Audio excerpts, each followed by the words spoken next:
We are following developing news in Paso Robles, where a vegetation fire is burning right now. We've just learned that forward progress on the fire has been stopped, and we know that it started just before 5:30 tonight. We're going to go ahead and go to Public Information Officer of CAL FIRE, Chris Elms now. Chris, what's the latest on this fire? What can you tell us?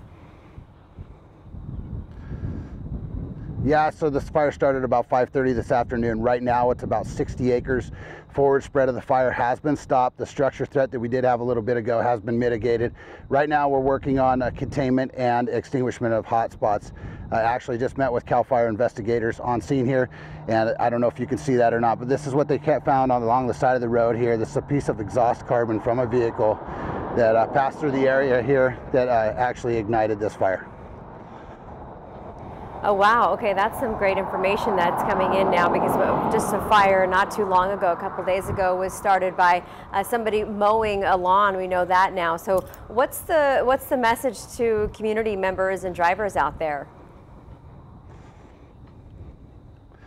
As you can see on the hillsides behind me, the grass is extremely dry. It's that time of the year where this grass is so dry it literally takes no energy to get this stuff going. So anything hot that could cause a spark is absolutely concerning this grass.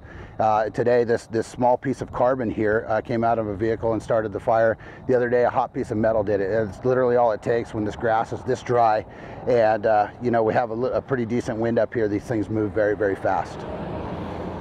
And Chris, we understand that there were some homes in the area. Those are all now protected?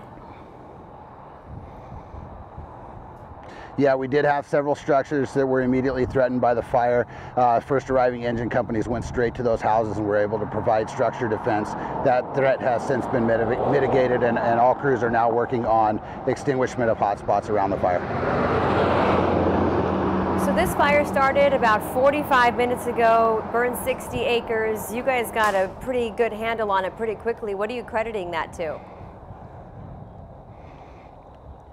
A couple different factors. The aircraft is just over the hill here right off of Highway 46. They were able to respond very quickly.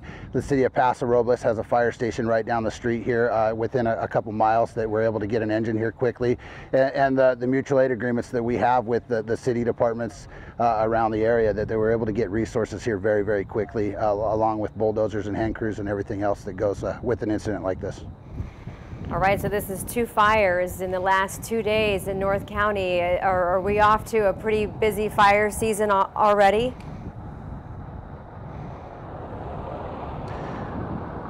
Yeah, statewide we've been seeing grass fires all over the place. In May we were seeing a record number of fires. That has kind of even keeled on us here recently, but we are seeing an increase locally as the grass is becoming drier and drier. We're not seeing those green belts in the county, and like I said before, how dry this grass is really contributing to how fast these fires are spreading. They're no longer these 10 by 10 spots. We're seeing, you know, tens and 20s of acres at a time now, just due to the dryness of the grass, sometimes the wind, and how fast the fire can travel through the grass. And we're seeing some firefighters still out there. What will they be doing? How long do you expect crews to stay on scene, and what will they be doing as they remain out there?